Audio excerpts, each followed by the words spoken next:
Kurnool bus accident కానీ, నేడు Chevella bus accident కానీ, ఈ విధంగా కళ్ళ ముందు చాలా రోడ్డు ప్రమాదాలు, మరి బస్ ప్రమాదం కావచ్చు, బైక్ యాక్సిడెంట్ కావచ్చు, ప్లేన్ క్రాష్ కావచ్చు, ఇలా కళ్ళ ముందు చాలా జరుగుతూ ఉన్నాయి. చాలా బాధాకరం.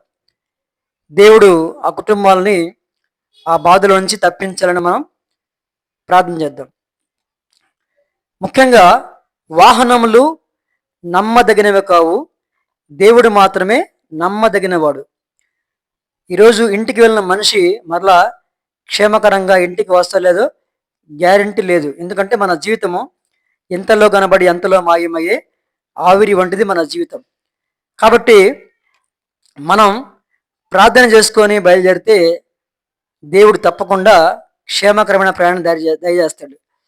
అదేవిధంగా మనం మరలా ఇంటికి చేరుకోవచ్చు. ఎందుకంటే దేవుని వాక్యం జ్ఞాపకం చేస్తూ ఉంది, నీ మార్గమంతటిలో కాపాటకు యెహోవా తన దూతలకు ఆజ్ఞాపించును. ఆమెన్.